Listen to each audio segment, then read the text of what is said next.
So if you want to have a product completed in the next 12 months, say, okay, figure out what you need to have done in the next 6 months, and then break that down by the month, by the week, by the day. If you do something small every single day towards that end goal, you're going to be so much further than if you were just to spend an hour on a Tuesday every other week working on it. So maybe it's sending one email, maybe it's drawing one logo, maybe it's researching one wholesale company.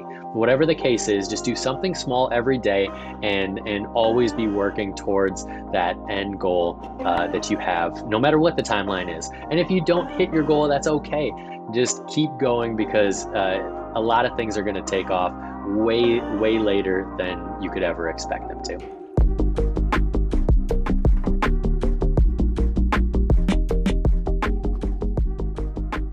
Hello, my friends. Welcome to the Word Made Digital podcast. Thanks for checking out the video version of the podcast here on YouTube. Of course, we've got the audio version as well if you want to check that out on Spotify, Apple Podcasts, wherever you get your podcasts. But we really hope that these conversations week after week inspire you, connect with you, maybe stir something up in you or teach you something that you haven't heard before. We've got a whole archive of podcasts right here on the YouTube channel, as well as a ton of tutorials to equip you really practically as a communicator, as a leader in the church, and as a creative. So I encourage you to check that out. Subscribe if you haven't already. And thanks so much to the sponsors, Compassion Canada and the Church Go, for making this season of the podcast possible. Zach Windahl, welcome to Word Made Digital. I'm so pumped to have you. Oh my goodness, thank you so much for having me. It's an honor to be here. Well, we got to start with who the heck are you? Can you give us a little introduction on yourself?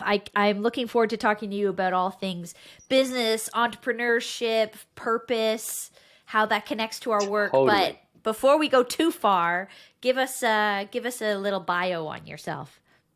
Yeah, big picture. I now live in Minneapolis, Minnesota. I grew up here. I run a business out of here. I spent the last few years down in Miami, but I run a company called The Brand Sunday. I wrote a book called The Bible Study, and it kind of turned into this bigger project than just one book. Started helping hundreds of thousands of people all over the world dive deeper into the Word and really have their hand held through the process. And so we create tools to help people with that, whether it's books or conversation starter cards, or we do a lot of social media content as well. So kind of all over the place. So I love this because I think a lot of people listening, what you're doing for them sounds like a dream of something they'd want to do. Have something that is an idea in their head that turns into a real thing in the world that people catch on to and want to buy or want to be part of. Yeah. So before we go, I would love for some of this podcast to, give us take us to business school today, all that. But before we get there, I'd love to go more into the story behind this brand, the Brand Totally. Sunday. Can you tell us a little, give us the origin story? Where did this come from? Yeah. How did you get going in this thing? Definitely. Well, let's start all the way at the beginning when I was 4 years old. So when I was Okay. 4, we're going all the way back because it plays into the whole story Yeah. here. So my mom is a 4-time cancer survivor. So Wow. when I was 4 years old, she was diagnosed with stage 4 ovarian cancer and was sent home with a 5% chance to live. She ended up being healed from that. And then she had a tumor around her sciatic nerve and was healed from that. And then had colon cancer with 3/4 of her colon removed, was healed from that. And then when I was 15, she had breast cancer with double mastectomy, reconstruction, the whole deal. So my whole childhood from 4 to 15, during my developmental years, was pretty unique compared to a lot of people. I was seeing God move in miraculous ways. And the biggest thing was that my mom always told me, like, Zach, it could be so much worse. I could not be here today. Huh. So you need to be grateful for the life that you do have, and the impact that you can have every day needs to be purpose filled. And so my upbringing was that. Wow. So I was always in church. I was around a lot of believers, but seeing God move and actually understanding the word was a little bit different. I was overwhelmed by the Bible. It was intimidating to me. I didn't know what to think of it, what to believe. And when I hit college, I fell away from my faith for a few years, just trying to do things on my own. I really struggled with just kind of the way that a lot of the Christians that I knew were living their lives and didn't line up with what I knew Jesus to be. And so I kind of pushed away from Christian culture for a few years. And then when I was 26, I hit a spot where I was like ready to give up everything. I was either all in or all out. So I said, God, I'm going to give you 2 years. I'm going to study the Bible as in depth as I can, prove that you're real. And so I Huh. moved, so I'm in Minneapolis at this time, and I moved to Australia because I figured, let me get away from all my distractions. Let me get into a place that is a different time zone, and I can just focus on the word. And I went through this program for 9 months where we were studying 12 hours a day, 6 days a week. Was this So if it YWAM by was any chance? it was through their School of Biblical Studies program. Yeah, Yes. I just said because I know someone who taught in that program in not in Australia but somewhere else. Amazing. That's super Yeah, yeah. intense. Every book of the Bible Totally. you're going through line by Yep, line. yep. Yeah. Wow. Insane. Yeah, when you hear most of the time when you hear YWAM, it's 3 months of study and then 3 months of travel. But this was one of their like bigger programs where it was literally like, okay, if it was Genesis week, for instance, we would read Genesis 5 times through during the week and create our own commentary essentially. Wow. And so by the time that I was done with this program, I was like, my goodness, I have 20 to 40 pages of notes on every book of the Bible. I was like, I got to do something here, because I really figured that a lot of people were in my position before, and they just needed their hand held through the process. They need these things broken down without using Christian terms and Christian lingo, but like tell me what these different things mean. And so And I don't have ended two up just years, like they don't have 2 years to yeah, give to it. Yeah, you've dedicated every exactly. day of your life for 2 years to For like sure. this deep dive. Most people aren't reading Genesis 5 times in a week. Yeah, most people aren't even reading it once in a week. Yeah, there we Like go. Or it's a year. yeah, yeah, or a Yeah, year, yeah. exactly. And so we really hit this spot where it was like, okay, let's put something together. I was praying about it, and the Lord just gave me this idea for this product called the Bible Study. And I ended up spending like 9 months kind of narrowing down my notes, taking out all of my thoughts on things and allowing it to be very even across the board. So no matter what you believe, you can get something from it because you basically read through the entire Bible over the course of a year, and then we just provide additional questions to help make the content stick. And we did a Kickstarter campaign in 2017. Ended up doing $24,000 in pre-orders in 30 days, and we Wow. were like, "Oh, okay, we might have something here." Okay, now we And got to can we stop yeah, there? yeah, yeah, I mean, yeah. Come let's on, let's go to business for school for a sure. minute. Why'd you do a Yeah, Kickstarter? yeah. I wanted to keep everything kind of in-house. I started offering it to a few different investors, but I didn't feel like I should give up part of my business uh, for somebody that didn't necessarily believe what I believe, because none of them were Christian, and I just wanted to kind of put all the weight on myself. Whether if it's going to succeed, amazing. If it's not, then so be it. And Kickstarter is a great way to, at least back then, was a great way to raise money and to pre-sell the books. I didn't know what Right. I was doing. This was all like brand new. I was starting a publishing company by myself. I wrote this thing in my parents' Right. basement. So you're Like, kind of like it's yeah, like Kickstarter like almost gave you like a test. Like, do people we totally. think people will want this, Yeah. but with this it was sort of maybe the less risky way because you're not going to Yes, print all the books and then try to sell them. You're going to sell for it sure. and then go print the books. Like sell the Yes. concept, proof of Right. concept. Yep. Yep. Wow. All Yeah, based on brilliant. pre-orders. And I had a full-time job at that point. Oh, you I did. was, Okay. This is a yeah, yeah. side thing.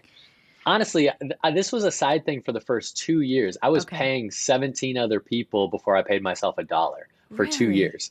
So yeah, And when this you was say these all like, 17 people, you're talking yeah, like people to like physically put the book in an envelope and ship it to somebody. and designers and photographers and Right. videographers and advertisers, and we have a pretty big team now. We have 5 people full-time staff and about 25 freelancers that we work with. Okay. But it wasn't always that. Like we started with the Kickstarter campaign and just me running everything. I designed the first edition myself. I wrote it, I printed it, the whole deal.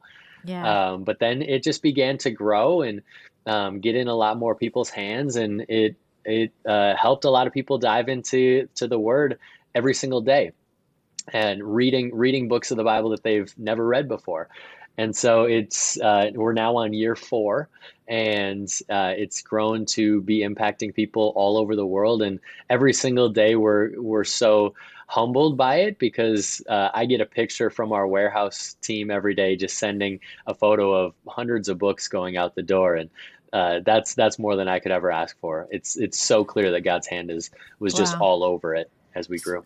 So, like, there's lots of resources in the world, uh, Yeah, to read the Bible, to go through the Bible in a year. So, I guess I'm not looking for the sales pitch. yeah. It's more that, like, I think the whole podcast is everyone's gonna go want to buy your content after they hear hear us talking about it. So I'm not looking for that Thank you. side of it. I'm looking more for Yeah, like yeah, the business side. Like, for what is sure. it about this product that does Yeah, something that some other products also not exactly the same, but like, what is it that totally. differentiates you?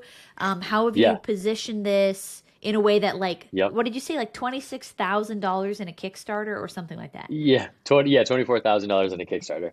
Yeah, I think the biggest thing was making it simple and branded and easy to understand. Mm. And there's such a need in the world right now, in the Christian world specifically, for people that are like, man, I want to understand the Bible and I want to be reading it more, but I just don't know where to begin. Yeah. And so I think often when it comes to different products, they're very heady and they're so like the content is so knowledge filled, and like they're amazing, but I think a lot of people just want something basic, and we didn't see a lot of that in the marketplace. And so a Yeah. big part of it going into it was the design. We wanted it to be super aesthetically pleasing. We wanted it to be like exactly what was trendy in the marketplace at the time. And then we focused heavily on social media ads. So we run ads on 7 different platforms right now. We're putting in a crazy amount every single day, and after 4 years, it just continues to succeed. And I think one of the biggest things is just seeing what's popular in the social media world right now, and knowing like, okay, right now user generated content is huge. So now we need to shift our focus from high production ads where we're spending $20,000 to make some videos versus somebody else posting or creating the video just at home on their phone, because those do better. And so staying on top of Wow. those trends and Yeah. knowing what's going on in the marketplace is massive. We see it as more of an e-commerce business than we do a publishing company. And because of our focus there, it's really grown. That's so fascinating. As you say, like, this whole, like, obviously Word Made Digital, we love to talk all things digital. And then there's this love-hate relationship most of us have developed with social media. Yeah, And so you're for talking about sure. running ads, but not just running an ad, running the right kind of ad at the right moment. And Totally. Yeah. so,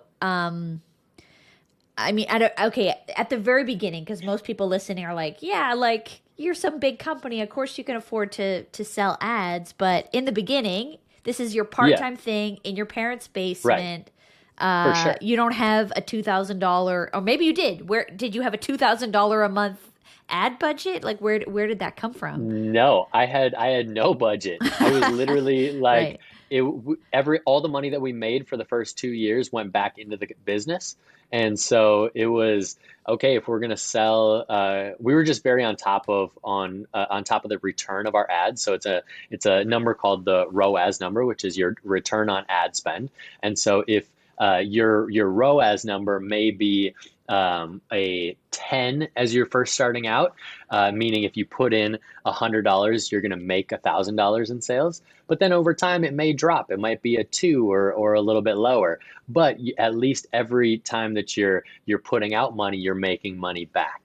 And that was our focus the entire time was, okay, if I'm spending $1,000 in a day, I need to be making at least enough to cover that and to cover all of our expenses. Yeah. So it was investing with, like, as you say, look at the data. If you're putting Yes, $100 in, it's because you're making the educated assumption based on the data that you're going to get the money back in sales, as yep, opposed to just, you're not just kind of chucking money out and hoping for the best. Because I mean, yeah, right, there are a lot of ads that cost per click a huge amount of money, and right. I don't know if people are seeing any sales from that. Yeah. Was your strategy to go to sales, or was your strategy more like the community growth? Because you've got, for the brand Sunday Yeah, as well as yourself, you have a decent following on social. So were you yeah. trying to just get people to be part of the movement, or were you pointing them to, like, maybe you were We were doing going, those direct sales? we've never put in ad money for just to be a part of the movement. It just ended up being that as we were focusing on the sales and getting it in more people's hands, the physical product in people's hands, that everything else grew. Yeah. Because we really made it, since it's so visually appealing, so many people are posting about it on their story or on making TikToks or whatever the case. And from there, it's just been more of inorganic growth. But Yeah. I mean, we were A/B testing our website constantly. We were testing our ads constantly, seeing which copy works, which videos work, if we want video on screen, if photos better, whatever the case. We literally had so we worked with an e-commerce accelerator, sort of. So we pay them monthly to handle all this, and they're on top of all of our data points every single day, knowing, okay, this is our budget for the day, and if it's not profitable, then it's automatically going to drop. And so if we every dollar that we put into it has had a profitable return since we began because Wow. we focus so heavily on that. Yeah. Well, I love that. Was my next question is, Zach, it sounds like you sound like an MBA in e-commerce. The way you're talking, you're very knowledgeable, but you've also, from our beginning of this conversation, you've used a lot of we language. So what I'm hearing Mm. is it's you and your parents' basements, but it's not just you. It sounds like Yeah, from very early on you were building a team. Tell us a little bit for about sure. that side of it. Yeah, absolutely. I think so often when you're first starting out, you're like, "Oh yeah, I can do everything myself." And then you realize that other people can do things way better than you. And I'm good at a few things, but a lot of people I know are great at many things. And so Yeah. from the beginning, I was hiring out people really early on, actually, just to handle whether it's ads, whether it's social media. And now we've built it at a spot where I have an incredible operations officer that runs all of the day to day and all of our relationships, which allows me just to focus on product creation and writing and the next step of strategy for us. Right. But literally, if it weren't for all the people that are on our team, we would be nothing. And so that's been really just exciting and encouraging to see all of their growth and just what we can do when we bring a bunch of heads together at once, because it's always going to be so much greater than if it's just me. Yeah, well, I think that's a big mistake a lot of people make is they're thinking in the beginning, I can't afford to hire someone, or I can't afford to Yeah, bring someone else into this dream that I have, or this, of as we course. talk, as we'll talk about, later in our conversation, this God-given dream or this purpose we feel like Yeah, we're supposed to put ourselves towards. But it sounds like very early you said, like, I know I'm not good at everything, and if this is going to be yeah, something, I need to find the right partners. And I think, totally. we're really made for relationship, whether Yeah, that's a formal business partnership or not, in our work. What are you yep. looking for? What makes a good business partner? Yeah, I think originally hiring out either people that are going to allow you to focus on things that bring in additional money, or hiring out people that are themselves going to bring in additional money, especially when you're first starting out. You want to take out all the distractions. So literally, the first person that I hired was fulfillment team. And then the second was customer service, which allowed me to focus on growing the business.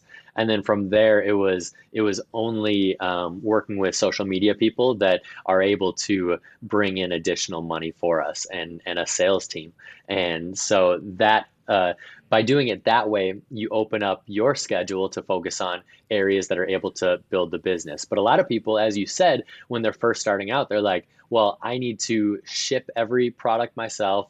I need to respond to every single DM and email and text message. And by the end of the day, you haven't even spent an hour working on what needs to be done because you're so busy with all these other little pieces. And so being able to really figure out, okay, what's the best use of my time, and where am I able to hire out, even if it's just part-time people right out of the gate. Like I said, I had a full-time job this entire time. So I was dumping a lot of my salary just from my job back into the business, but it was intentional because I saw where it was going to go in the future. Yeah. And like when you're looking to hire, I'm sure, those, is there anything you love other people to avoid? Like I'm thinking like, are there characteristics you're looking for in someone you're hiring, or some questions you wish you'd ask in the job interview I mean, beyond just like hire some of your friends. You're not hiring all your friends. Yeah. So like, what are you looking Yeah. for? Because those first few hires are going to shape the culture, are going to Totally. determine really the success. They're buying in at the ground floor. They're probably Right. not paying them very much. What are you looking for in those people? Yeah, people that really believe in the business and believe in you, and really want to be along for the ride with you. But then also understanding your leadership strategy. So I hire a lot of my friends just because I think they're great at things. But you also need to know how they work. So Yeah. do they need to be micromanaged, or are they pretty hands off? For me as a leader, I'm very hands off. So I give the direction of where we're going, and just expect people to bring us there. But that's not how a lot of people work. A lot of people need, okay, here are my tasks for today, and I'm going to get those done, and then you give me more tasks the next day. But that's not the way that I work. So having people like that on our team doesn't make sense. Yeah, So it's it really sounds like knowing, people who are thinking yeah, like business entrepreneurs or owners of the business yes, themselves, that they're thinking right, they're not waiting for you to tell them what to do. They're like, I can fix this problem. Proactive. right, yeah. Yeah. Yeah. For sure. Yep. Yeah. And it just comes from a lot of self-awareness and knowing where you're at, and what your strengths are. Yeah. You talk in this book. So we haven't gotten there specifically yet, but you have this new book Yeah. amongst we've talked about Yes. the brand Sunday and Yes. all of that, but we haven't really talked about Launch with God, which is Yep. this new book you've written, How to Build a Business That Matters and Live Out Your God-Given Purpose.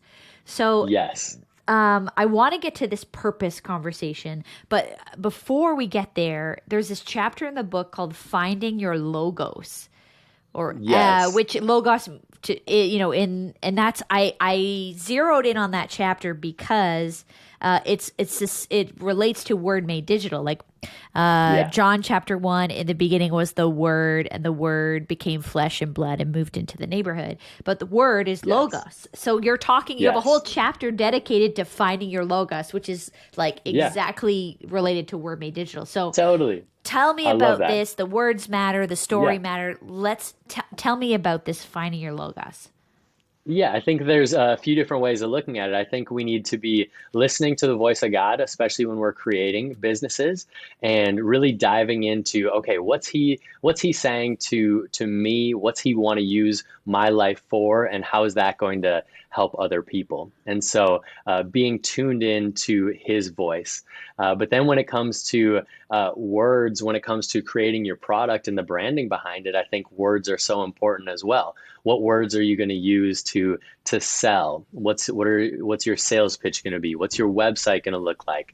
I'm a huge fan of figuring out what the problem is and creating a solution for that problem. And so, what words are you going to use that are going to really impact people and strike a nerve with them so that they realize that, oh, this is a problem in my life, and there Yeah. is something that I can do to get better at it. So I think words and the impact of them with business are huge, but then also with your relationship with God, I think they're massive.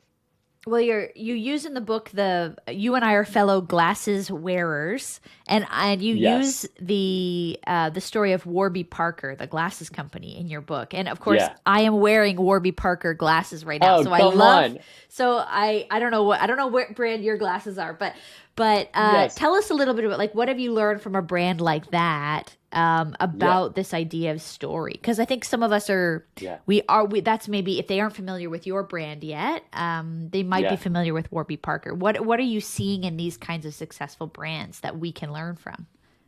Totally. I think so often a lot of them are very simplistic in their the way that they put their branding. So it's very clear, it's to the point, it's here's the problem, here's what we're going to do to help you, and here's where you order. I think so often brands are focused on, I'm going to share my entire story with you and why you need to buy it. And I don't think that's necessary. I think we can get our message across in one line or two and really get people to buy into it. And like with Warby Parker, with any of these other brands, is like let's make the design style very simple. Let's make the branding, the visual appeal, so easy and so attractive that you just want to be a part of what they're doing. And really, I think inviting people into that, the story of what you're doing, whether it's getting Bible studies in people's hands so that they understand the Bible better themselves, or giving people affordable glasses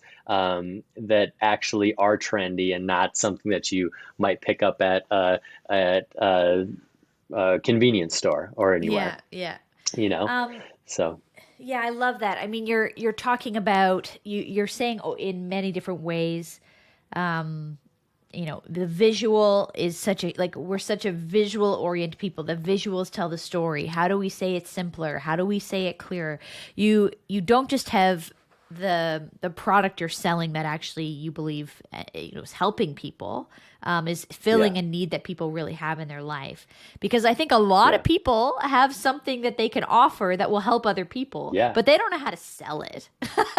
Totally. So Right. okay, And that's a yeah, huge thing. That's a lot of people are, everybody has an idea for a book. Everybody has an idea for a business. But once you actually have the book done or the business done, like that's only maybe 30% of it. yeah, Because if you don't market it or get it in the right hands, it's just a really cool business.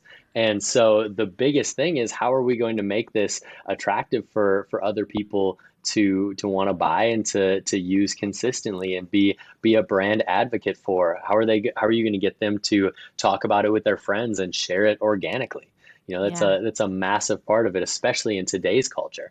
And is that something for you that was, kind of intuitive, or is that one of the areas where you've relied on, partners and other people, or like as you said, you have this e-commerce company. Is this something that's Yeah. really natural to you, as like you just get social, or like who does that for you guys? Yeah. For me, it's pretty natural, and it's pretty natural for my wife as well. And I think what can help a lot of businesses is understanding, okay, who is my avatar? Who is the person that I'm selling to? And you might say, oh, I'm selling all across the board, whether it's a Yeah, 18-year everyone. old girl, Yeah, yeah, or everyone, which is also what shoots a lot of people in the foot, I think. right. And so for us, we were very defined. We said, okay, this is going to be a 22-year-old girl that shops at Urban Outfitters. She has like cactuses in her living room. She has white walls. Like, narrowed it down completely to this specific person. And from there, everything that we marketed, every piece of marketing material, everything that we created is for them. But from there, it helped her friend, it helped her aunt, it helped her boyfriend, it helped all these other people because our messaging for that one person was very clear. And it may, like right now, I don't even think we're selling to that person a lot, but because we continue to keep that person in mind, it clarifies our messaging and it clarifies our branding completely so that it actually does vibe well with even a 60-year-old man from Tennessee versus a 22-year-old female from California, you Yeah. know? Yeah. And I think if a lot of brands did that, they did a self-reflection of what their brand and business looks like, it could be a huge help. Yeah, I love that. It's true. Sometimes there's this impression that if you have the avatar, like this is the kind of person we're trying to sell to, Yeah. that therefore then no one like, well, what about all these other people who might need it? It's more about Yeah, yeah. getting very.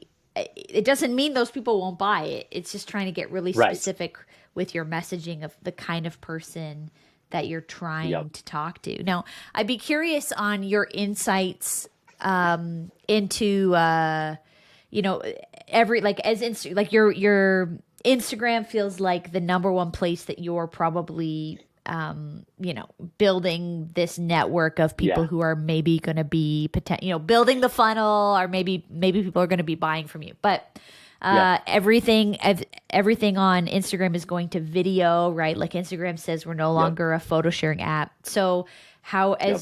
how are you responding to that? Are you on TikTok? Maybe I should start there. Yeah. Are you doing TikTok or Reels, or what are you Yeah, guys yeah. doing with that? Yeah, I think the biggest thing is like staying on top of what's happening in all social platforms. So for younger people right now, like most people don't post on Instagram, and you're following people on Instagram because you want to stay on top of them. The amazing thing about TikTok is that you aren't following people that you know typically, and you're getting content that is in line with what you're interested in. Mhm. And so we just started on TikTok last week, actually, for myself. And Oh, so no I'm way. going all in. Yeah, I'm posting 3 times a day for 90 days in hopes of that taking off a little bit and then kind of Three readjusting times after a 90 day days. for 90 days. And See, the so, interesting, yeah, wow. TikTok is fascinating because it's a completely different strategy than you'd approach with any other business, whether or with any other platform. Because if I'm following somebody on TikTok, they aren't going to see all of my posts. It's once it's in their algorithm, it's going to show people that are interested in that content. And the Yeah. way that it works is if I post a video, TikTok's going to show it to maybe 10 people the first round. And then based on how many people viewed it or engaged with it, it's going to open up to another sphere. And now it might be 50 people and then 100. And then that's how it goes viral. And so even if like you can never oversaturate the marketplace because nobody's seeing all of your posts at once. And so my Right. It's strategy not has about been, the grid. yeah, It's not like on the exactly. obsession with the grid people have in the past 10 on Instagram. Yeah. Right, right, not at all. And so I'm picking like 3 buckets of types of content that I'm creating in.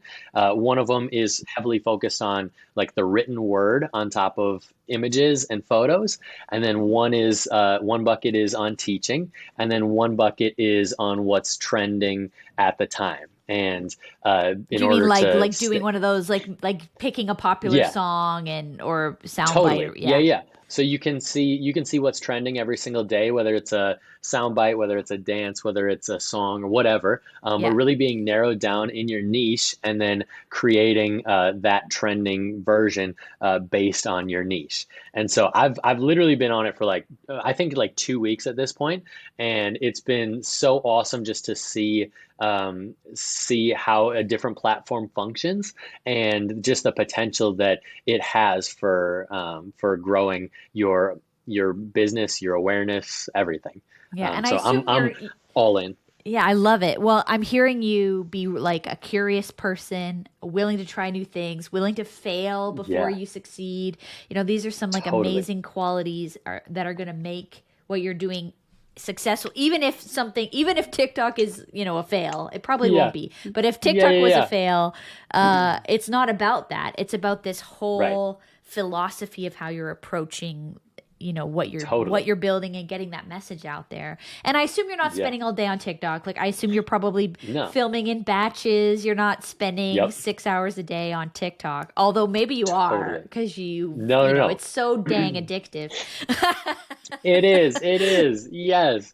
No, batching is huge. If you can create, so for me, if I could create 21, so 3 a day for a week, maybe split between Friday and Saturday, then I have it all set for the following week. Yeah. In order to stay on top of trends, literally people will post like trend alerts on TikTok, and so you can just follow those guys, so okay, this is what's trending this week. Let me figure out how to make my version of that. Yeah. And then I also have people on my team that are like, if they see something that's kind of popping off, they'll just DM it to me, and yeah, just staying on top of it. But you're right, you fail. Like I fail all the time. I like my entire 20s were trial and error, and I think from that I grew and learned so much, and it's developed this resilience in me. So if I fall 7 times, I'm going to keep getting back up, because I think no matter what, if you're putting out more content, it's going to benefit you, because uh, I think quantity when it comes to social is much more important than quality. Right. Yeah, I love that. Hear that, everybody. Quantity over quality right now in 2022 Yes. seems to be the name of the game. Maybe that has changed since a few years Yeah. ago. People were very obsessed with we were the perfect image, the perfect caption. Just get it out, get it Totally. out, get it out. There's so much Yep. Yep. noise. Be part of the noise, basically, and see Yeah. like what catches. And something you could spend. The Absolutely. classic story of like you spend 2 hours for the perfect post versus like one you didn't think much about. Yep. You posted it in 2 minutes, and that one goes crazy with interaction and Always. engagement. And the Yes. one you spent all this time on, you think that's a banger. Everyone's gonna love it. And like nobody Yeah. cares. Crickets. Right. Right. I mean, So true. if people haven't caught this yet, you are passionate. You're passionate about what you do because it seems tied to your purpose. Yeah. And that's where I want to get to in this conversation, because that's really what Yeah. you're writing about in your book, in the latest book that you've just released. Yeah. It's about your God-given purpose.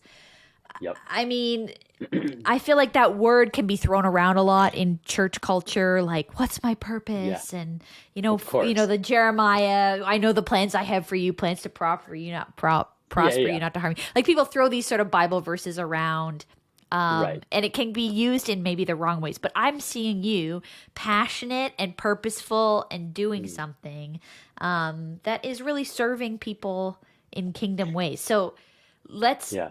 let's talk about purpose. How do Yeah. people find it? How did you find it? Did you Yeah. Yeah. fumble into it? Let's talk about it. Yeah, purpose is such an interesting thing, because as you said, it can be super corny, and then but it can also be like incredibly impactful, knowing that like, okay, this is what I'm here for, and this is how God made me, and Yeah. this is how I'm going to impact the world. And so for me is like, okay, I want to develop tools that help people grow in their relationship with God and understand the Bible better. And I think a lot of people have purpose that actually isn't like a Christian purpose, if you will. So it's not necessarily like, oh, I need to be a pastor. I'm a Christian, so the ultimate goal is for me to be a pastor. And I don't think that's true at all. I think you can have a coffee shop, and you can be living out your purpose, and you can be impacting the kingdom in many ways. So no Yeah. matter what your business is, as long as you find a way to impact the world around you, maybe that's who you employ, maybe that's your values, maybe that's you have a giving aspect to your business, whatever it is. I think a big part of your purpose is how can you impact the kingdom and grow that, and put out good into the world, instead of knocking things down. And in order to get there, I think I love the way my way of doing it that works for me is taking a whiteboard, and I call it the shotgun approach. So I just throw all of my thoughts out at once. So I'll look at, what am I talented at? What comes easy to me that's harder for other people? I'll look at my experiences in life. So what have I gone through? What have I wished were different? How can I impact others? And what are my spiritual gifts? How has God created me to impact the body of Christ? And what am I passionate about? What do I actually enjoy doing? Yeah. If you don't enjoy writing books, don't write books. If you love coffee, find a way to make a coffee business that impacts the kingdom in some way. I think so often people will just sit at home, just waiting and praying, like, God, show me what my purpose is. And I think a lot of the times he's just saying, get out and start walking and start figuring out yourself. Try things. You're gonna fail a lot. I tried many things before I had anything become successful. But from every one Oh, of those you got to give us experiences, I an learned. example. Yeah, Do you have give us an anecdote or a couple story, or just a couple yeah, lines? yeah, What are some things you tried that didn't work? Because I think that's going to yeah, encourage some people. Because I think they're going to view what you're doing as really successful, but maybe there were some yeah. false starts before that. Totally. Yeah. For my entire 20s was false start. So I'm 34 now. I wouldn't say we saw any movement with the business until I was 30, 31. And so for my entire 20s, I was in that hustle culture. I was working literally 7 days a week, 12 hours a day minimum. And I didn't take a day off for 6 years because I was running side hustles. I had always had my own business. And so if I'm working that 40, 50, 60 hours a week, I need to figure out how to make something else happen on the side, which means I'm working Yeah. 70, 80, 90 hours a week. Like, it was crazy, but it was necessary in the moment. I wouldn't suggest that for anybody. But when it comes to my situations, I was doing a few different clothing lines. So I thought it was so cool that some people could wear their own clothes. And so I would design my own clothing lines. And we were trying to make those pop off when I was 19, 20, 22. I ran a recording studio for a little while, so Oh, no I way. we had different artists coming in every day, and I was like ghostwriting a little bit, and then also doing some on the design side and marketing of their albums. I was working on a TV show for a little while that didn't happen the way that we wanted it to. Any time that I had an idea for something fun, I I never emptied out somebody else's money into it. I never took an investor's money. It was always like, okay, this is what my paycheck is this week, and this is how much I need to live off of. How much extra do I have that I can invest into something that might turn into something incredible later? It might also be a bust, but even if it is a bust, I know that I'm going to grow from it in the future, and it's going to be cool in the long run. Yeah, I'm hearing again, you're talking about taking risks, not being afraid to fail, trying out a few things. Like you wouldn't Yes. be where you're at today if you hadn't tried those things that didn't work out. Getting the Yeah. right people around you in order to do it. But do you think it was like a maturity thing? Like, why did this one work and the other ones? Because you can Yeah. run, in the name of God's kingdom or your purpose, or you For can run sure. a recording studio or Yeah. Yeah. a clothing line, whether it says Jesus loves you on it or not. You can do that Yeah. as a person of faith and be in line Yep. with who God's built you to be. But what's the difference here? Is this a purpose thing? Is it like this one is Yeah. more you than For the sure. others? Yeah. 100%, because I was really passionate about all the others, but none of them were for the kingdom of God. And so none of them were actually things that I was essentially partnering with God in, where I heard what he was saying, and I felt in my knower, I knew that this was the right thing to do. And so none of those felt because it or none of those worked because it wasn't the right time for them. And when it comes to the Bible study and the brand Sunday, is okay, I really feel like God is calling me to this, and I feel like this is impacting the kingdom in a positive way, and that's really what my purpose was. And we'll release products all the time that may not be that successful, may not do well. We had higher hopes for them, but it goes back to trying and Yeah. actually doing something about it, and instead of just waiting around for it. Yeah. I love that. Um, okay, Zach, maybe as just like a last encouragement, there's people who, um, are trying to figure out their purpose. They want to honor God. you know, Yeah. how, I'm thinking about, like, you talk about this purpose as a form of worship, and, Yeah. not everyone's supposed to go be a pastor. We're Yeah. all supposed to use our lives, but how would you encourage people to use their life, use their gifts, use their time, their talents Yeah. for Jesus, even if it's not selling a Bible study? For sure. Yeah, absolutely. I think so often we think we're going to be able to do things way faster than it actually takes to complete them. And so we're like, oh, I need to have 10,000 followers or views by over the next year. And we set these unrealistic goals, and oftentimes we get let down, and so we give up. And so I think the biggest thing is knowing that a lot of things are going to take a lot more time than you realize. And we also have a lot more time than we realize. I think you need to do an audit on your time and know, okay, maybe I'm wasting too much time on social media. Maybe I'm wasting too much time with negative people that are dragging me down, and maybe I need to focus on what this dream is of mine. And so knowing what your dream is and then learning how to reverse engineer that.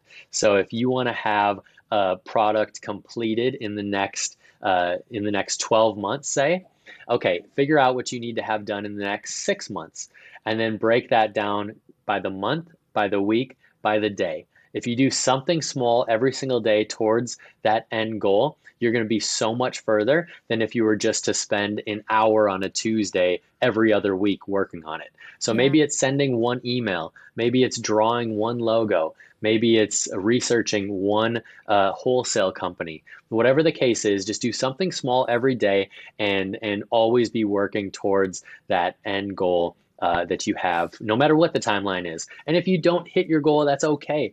Just keep going, because a lot of things are going to take off way, way later than you could ever expect them to. Zach, if people are going to want to follow you on, TikTok. People are going to want to follow you on Hey, come TikTok on. now. They follow this journey, as you're learning, right? Like Yeah. how to do it yourself, and social. Where do you want to send people today? Where can people find you Yeah, or yeah. find what you're working on? Totally. So thebrandsunday.com is our website. Social, you can come follow me, which is just me having fun at this point, at Grateful Zach. And then on Instagram is at Zach Windahl and at the Brand Sunday. Awesome.